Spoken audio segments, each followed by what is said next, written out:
Movie lovers, hello. Welcome back to ReelBuds, the movie podcast hosted by two real buds. As always, it is your host Ryan, along with my bud, your bud, Paul. Paul, hello. How are you? Hey, bud. How you doing? Doing great, bud. Cool. Got a very exciting podcast, episode 2 for all of our listeners. We got a lot of good feedback on episode 1, a lot of good feedback towards you. The people want more Paul, so we are giving them more Paul this episode. I'm just going to shut up.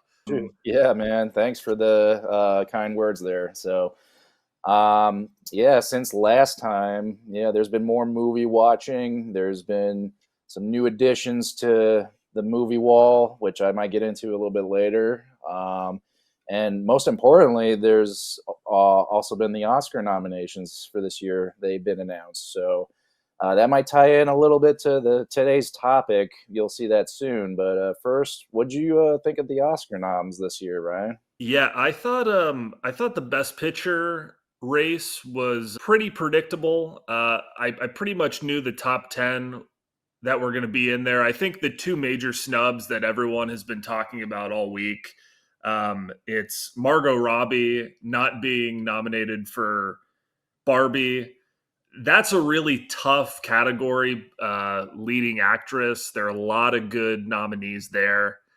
So I'm not really too hurt by that, but the fact that Greta Gerwig didn't get nominated for directing Barbie, that was pretty surprising to me. Any big surprises on your end? Not quite. I mean, I agree that this year was again another pretty predictable set of films nominated. You could kind of tell leading up to the months when Oscar season is that you could pinpoint which ones are the front runners and just know ahead of time, yeah, that's going to get it, that's not going to get it. But I do agree the snub with Greta Gerwig was pretty surprising since, again, how big of a movie Barbie was. One point I would make about that is it was the highest box office grossing film of the year. That is very important, but in my opinion, it doesn't necessarily mean, it's deserving of a nomination just for making that much money. But Greta Gerwig is massively talented as a director. It's about time she gets that recognition, and I understand completely why people are upset she didn't get that nom. But other highlights, I would say, Oppenheimer, you got that going for you. That's by far been the most applauded and predictable list of nominees this year, and rightfully so. That movie was amazing on the technical side as far as everything it had going in there. And then Killers of the Flower Moon. This is Scorsese's 10th Oscar nomination as director, which I think puts him as like the most nominated director over Spielberg. He's actually number 2. There is a guy who got 12 nominations, and I'm trying to remember who it is now. It's someone who I haven't heard of. I think he's kind of an old school guy. I'll look into it later. Yeah, for sure. But on that same note, with snubs in the Oscar race, this will lead directly into our main topic for today. Do we want to do our topic first, or want to do our first time reviews? You know what? Let's go to the first time reviews, massage the people a little bit, get them into the pod, and then we'll go right into that topic, which I'm super excited about. I think you are as well. Cool. So I'll start with you, Paul. What did you see for the first time this week, and what did you think of that film? This was a movie that is getting a lot of buzz right now for a lot of interesting reasons. The movie I saw for the first time this week was Saltburn. Just came out. I forget who directed it off the top of my head, but it is a perfect blend of pitch black dark comedy and twisted, perverted psychological thriller. It's about like this really strange, awkward kid who goes to school at Oxford, and he befriends the rich kid, the popular kid, and eventually gets invited to spend the summer at his family's mansion estate called Saltburn, by the way. And over time, you start to realize things are kind of weird about this kid. There might be some ulterior motives going on with him. I don't want to spoil anything as far as what unfolds during that stay at their estate, but needless to say, there's some pretty freaky shit that ends up happening on screen that you wouldn't see really in many other films. So I got to give this movie props for having the balls to do what they did as far as the cringe moments. I mean, right now there's a big wave of reaction videos on social media of people watching Saltburn and then recording their reactions to said cringe scenes. And I've seen a lot of pretty messed up movies. I didn't really verbalize any reaction to what I saw, but I was like, holy crap, this is something else here. I'd say go see it, especially for the performances by the actors. I mean, the main actor who plays the creepy kid, Barry Keoghan, I believe. I'm not sure if I'm pronouncing his name properly, but it's a young Scottish actor who is up and coming right now, and we've seen him play creepy characters before, like in Killing of a Sacred Deer, and a brief cameo as the Joker in the new Batman film. So keep your eyes on this guy. He is a great actor at playing creepy, and plus he looks a little creepy if you just see his picture. I would recommend keeping an eye on this guy. He's got some talent there, and same for the rest of the cast. I mean, Jacob Elordi was pretty good.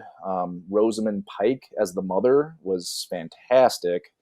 And a special shout out to Richard E. Grant, a classic British actor, as the father.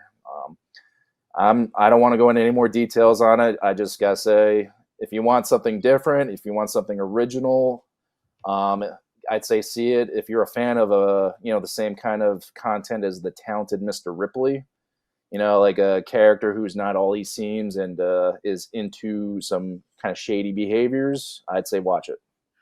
Yeah, I think that's a really good comp, Paul. I mean, it definitely has Ridley vibes. Or I think Ripley, yeah. I think that's a better movie. Ripley, excuse me, not Ridley. The talented Mr. Ripley. I think that's a better movie, but I was thoroughly entertained watching Saltburn. When you say ballsy movie, truly, truly ballsy, and we will not get into it, but what a film! I mean, there were parts when I just started laughing out loud. I was thoroughly entertained. Yeah, Barry Keoghan was great. He's got the face. You know what his face reminds me of? It's like if the kid from Gummo grew up. That is absolutely spot on. And funny enough, like just the past couple nights, I've been actually rewatching scenes from Gummo just for the fun of it, because I was just reminded of how messed up that movie is. And, I just wanted to see something weird after watching Saltburn. But you were absolutely accurate in describing that actor looking like the freaky little kid from Gummo. That is so good. Yeah. We will get into Gummo perhaps more on another pod. Maybe. But we have a personal history with that movie. Yeah. I know that. Shout out to Gummo. Shout out to Harmony Korine. Yeah, but Jacob Elordi, great in this one. Directed by Emerald Fennell. Yes, that's right. She directed a film in 2020 called Promising Young Woman. I saw this in theaters. It was one of the most intense experiences I've had in a theater in years. I loved this movie.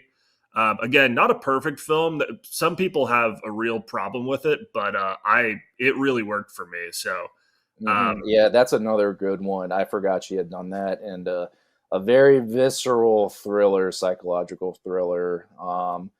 Dives into some very aberrant behavior and some pretty heavy topics. But Carey Mulligan stars in that, and she just knocks it out. Fantastic, absolutely. So, what's your first time watch this week, Ryan? Well, Paul, I'm a little embarrassed because this is a film podcast. Maybe the viewers at home think that we're super, super movie junkies, like we've seen everything.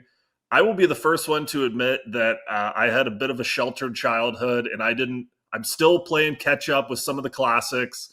However, I did watch one of those classics this week. That is Jurassic Park for the first time. I'm shocked.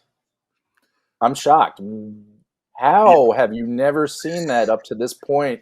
You are what, I'm 33? 33. Yep. 33 years old man without seeing Jurassic Park, growing up in the 90s. Yeah. I'm disappointed. I'm I know. disappointed. I know, and I'm embarrassed. But hey, better late than never. And I feel like it was one of those movies where I've seen some of the scenes so many times. It's like I've seen the movie. Like when the guy gets eaten from the toilet. I've seen that scene 15 times. So like that wasn't surprising. But yeah, I finally saw it start to finish. Great film. It's on Netflix right now.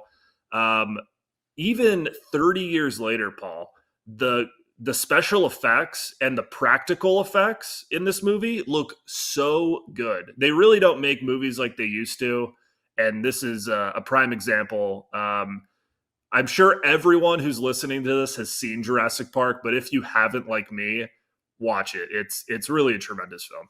Oh yeah, I totally agree there. I mean, it's one of the most important blockbusters in film history. One of my favorite nostalgic movies. You know, I watched it the hell out of that movie as a kid.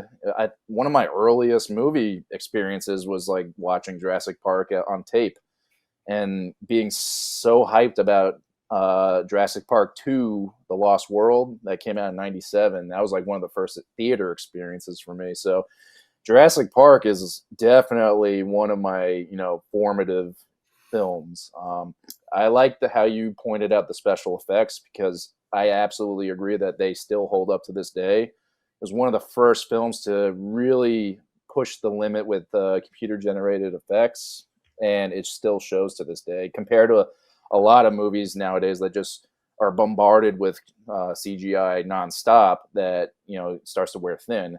They integrate CGI into that movie seamlessly, or like in the best way possible, on top of the practical effects, which were done by the master Stan Winston. He is one of the greatest figures in special effects history. His animatronic dinosaurs, he created the Terminator, just a true artist in every way. So it really does show in that movie. Yeah, good name drop there, Paul, because Stan Winston and his team actually won an Academy Award in '94 for the effects in that movie. And speaking of the Academy Awards, that brings us to our topic of the week. Since the noms dropped, me and Paul were sort of thinking about different topics. What could we talk about? And we landed on this one: great acting performances that were snubbed by the Oscars. Paul, I have two nominees here. One male actor, one female actor. I know you're thinking about a couple. How would you like to do this? Would you like me to go with one, you'll go with one, and then I go with one and you'll go with one, or Yeah, how do let's you do that. We'll start with the actors. I'll start. So I thought long and hard about this. I had to eliminate a lot of choices because through like other research, I found like, oh wait, they were nominated for an Oscar. I just forgot. Or I kind of went a little bit further and I excluded other major awards like Golden Globes or BAFTAs, or like Independent Spirit Award winners. That kind of eliminated my primary choice that I wanted to do, which was Adam Sandler in Uncut Gems. He got a lot of awards out of that role, but just not the Oscar nom. But I'm going with another acting performance that came out, I believe, that same year. And that was for a little film called The Lighthouse, directed by Robert Eggers. And that would be Willem Dafoe as the crusty lighthouse keeper, Thomas Wake. Okay, that's a great one. Yes. What a film. That movie, when I saw it in the theater, really just floored me as far as the acting goes. The two actors, Robert Pattinson and Willem Dafoe, they're the only guys in the entire movie. They play off each other so perfectly that it's just mesmerizing to watch them perform. It's almost like you're looking into a window into the past, and these are actual crusty lighthouse keepers from like the 1800s.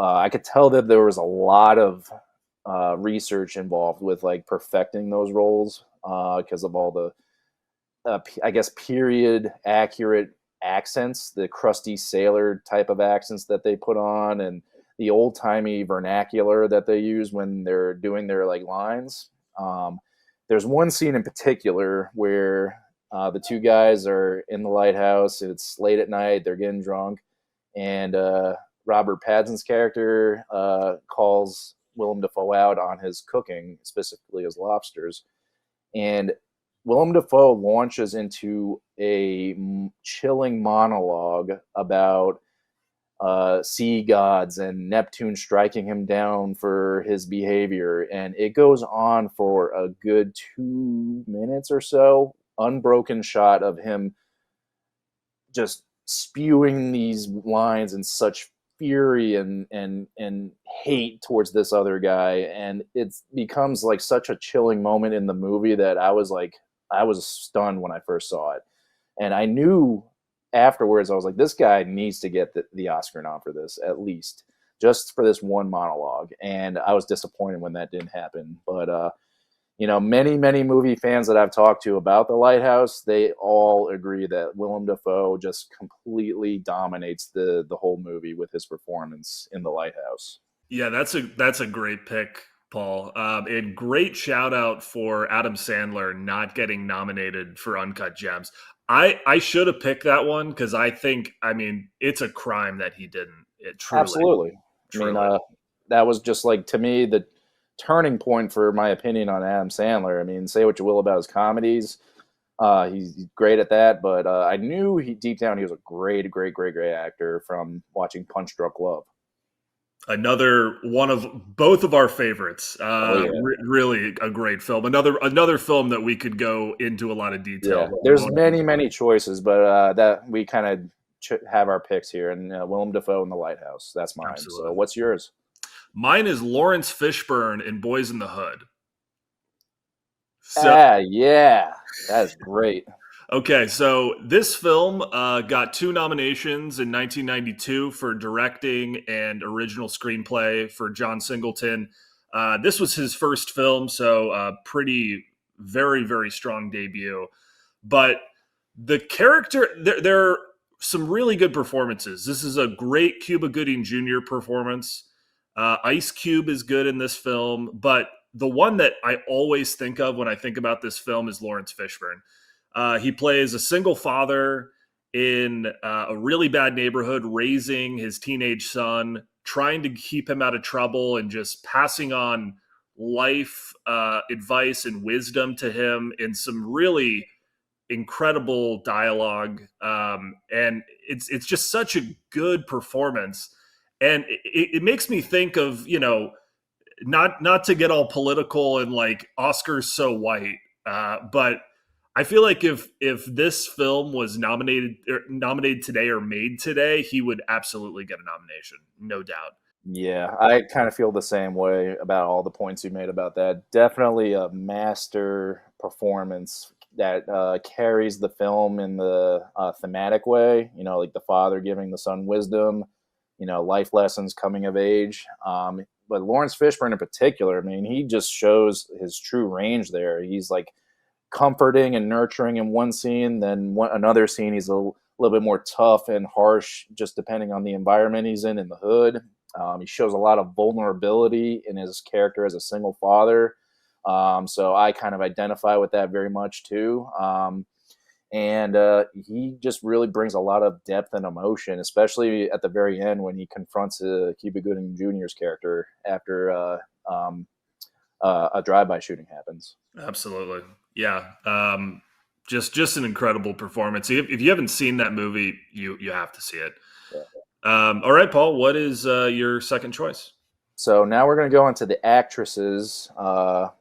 So the one I chose is another A24 recent horror film role, and that would be Toni Collette in the film Hereditary by Ari Aster. Yeah, Okay. we both have our opinions on Ari Aster. We'll probably get into that in other episodes, but no doubt Ari Aster's Hereditary is a phenomenal, just gut wrenching, uh, really creepy family drama slash horror movie. Toni Collette plays like a matriarch of a family who's dealing with grief and the loss of family members. And there's some supernatural shit that happens, but Toni Collette in particular really drives the narrative with her performance as the grieving mother. There are a lot of little moments where she shows extreme vulnerability as far as her emotions go and hiding her grief and her anger in a lot of the situations that happen. But one scene in particular just kind of explodes all that anxious feelings that the character was having. And in a dinner table scene where they're arguing and she's yelling at her son, all of that pent up rage and frustration just spews out of her in such a wince inducing and just like emotionally traumatic sequence for people watching, and I guess like the actors too, because they really bring that scary emotion out of it. And Toni Collette just says these things that are so incredibly uh, extreme as far as handling grief and the frustrations a parent would have. And since I became a parent, I identified a lot with that scene. Just like you get so worked up about something and then it just bursts out, and that's like the most horrific moment of your life. And that to me is the horror of that movie. It's a horror movie for family. Yeah, I saw this film on a plane. I would not recommend doing that. It's got a couple scenes that are not safe for work. I will just say that, and yeah, it's quite the film. Um, yeah, It's shocking. yeah, it's shocking, and I mean it's a super strong debut for Ari Aster. I loved Midsummer as well. Uh, didn't love Beau is Afraid. I know, I know you disagree, Paul. Nah, But we'll get into that another day. Let's move on. absolutely. My pick for actress is Audrey Tautou for Amelie. Not nominated for Best Actress in the 2002 Academy Awards. For those that don't know, Amelie is a French film, sort of whimsical, very stylish. I'm sure, even if you haven't seen the film, I'm sure you've seen the art cover or the DVD cover. I mean, it's very iconic. But I mean, this is a career making performance from Audrey Tautou. Why it wasn't nominated, I'm not really sure. Maybe it's a foreign language bias, but if Sandra Huller can be nominated this year for Anatomy of a Fall, which is also a French film, surely Audrey Tautou can be nominated. Not to say that Sandra shouldn't be nominated. I haven't seen Anatomy of a Fall. I hope to this week, but Amelie is a fantastic film. Um, just a great time at the movies, and she is the star clearly of this film, and she does a great job. So, yeah, Mm, that was my yeah, pick. I agree with that too. I mean, she is a terrific actress in that movie. All I got to say about her role and her acting, she's just so cute. Cute, yes, Yeah, she's just a cute character. You end up loving her character's journey, her love interests, and all that stuff. It's just a cute movie. It makes you feel good and warm. And yeah, I attribute that to the director, whose name is Jean Genet Caro, I believe. He's done a couple other really awesome French films that are heavy on style, like City of Lost Children is another good one. And when his debut, which is called Delicatessen, they are very, very fun to watch, just like the way he composes his scenes. He's got a very specific style. So check out his other films. I've heard of Delicatessen, so yeah, I'll have to add that to my list. Nice. All right, Paul, and to close out the pod, let's do our recommendations of the week. Um, Let's I do it. guess I guess I will start. Another Netflix movie for those of you that have Netflix. They've got some really good classic films on there. I've been noticing, and this one is absolutely a classic that must be watched. a little film called Chinatown. Um, Mm. 1970 came out in 1974, starring Jack Nicholson and Faye Dunaway. An incredible neo noir mystery inspired by the California water wars at the early turn of the 20th century. Just one of those classic Los Angeles films.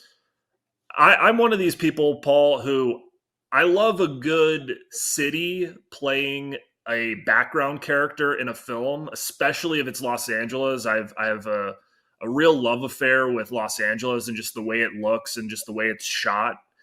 And this is a classic Los Angeles film. It makes Los Angeles look amazing.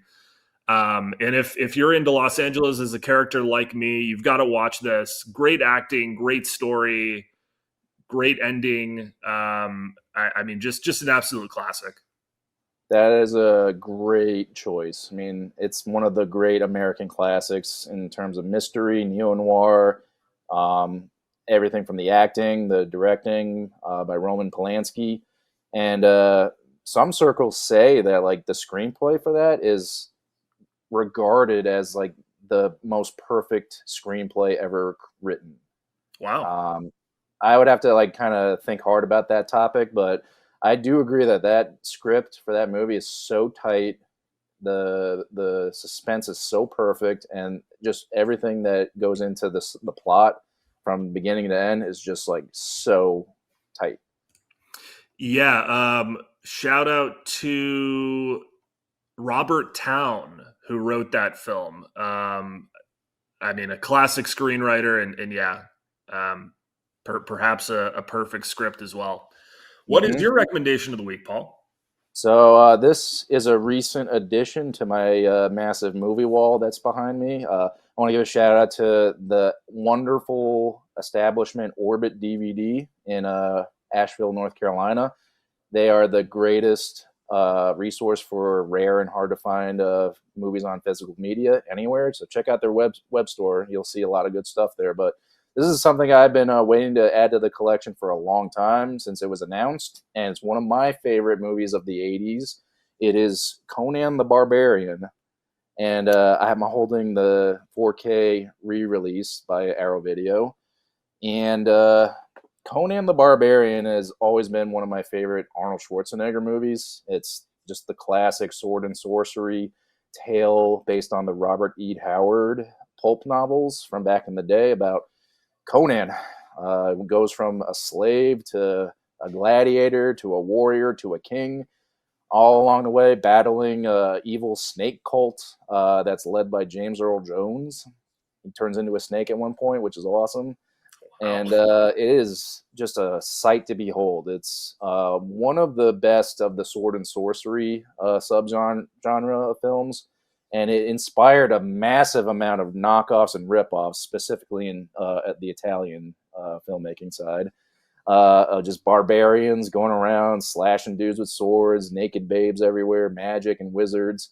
But this one is the best of the bunch. Because it is just it's created in a more epic scope. It's directed by John Milius, who is a great, just old timey director who knows how to craft great action sequences, great style, great production design. Um, Everything about the movie just works well. Even Arnold Schwarzenegger, which was his literally his first breakout role in Hollywood, he really brings his muscles to the game well. Just how he looks as Conan, but also just like the lack of dialogue, which kind of works in his favor because Conan doesn't need to say anything to be powerful and just badass. And lastly, the main point I want to make about this movie is the soundtrack score composed by Basil Polidorus. It is, in my opinion, the finest film score ever composed. I'm not going to argue it with anybody. If you bring anything to my rebuttal to that, I will take this to the day I die. It is one of the most bombastic and most epic composed pieces of music for film, in my opinion. It just sounds a lot like the old classics like Lawrence of Arabia, just big, booming, thundering leitmotifs, brass and choir vocals, just it really gets the blood pumping when the swords start flying and the heads start getting chopped off. So it is, to me, one of the greatest film scores to one of my favorite movies. Paul, I know that you have been a big fan of this movie probably since the day we met, and I have not seen it. I need to. I want to. Maybe one day, maybe you'll let me borrow that 4K DVD. Yeah, yeah. I mean, um, you would like it a lot. It's just very entertaining. Special effects are great. The action is top notch, and it's just a great, great, great, entertaining blockbuster type movie. yeah, well, awesome pick. Hmm. And that concludes episode 2 of Real Buds. Thanks as always to everyone who has been listening. This is a start of a journey, but we're excited. This is Yeah, really great, and I want to can't do a wait. special shout out also to our other real bud. His name is Mike. He composed the intro music for us recently. We really appreciate the work he's done on that. So yeah, I'm hoping to hear more little ditties he comes up with. But in the meantime, we're just gonna wait until the next episode, watch more movies, and get some new topics going, and we'll start brainstorming. But yeah, I'm looking forward to next time. I'm gonna go watch Conan now. All right, I'll see you guys later.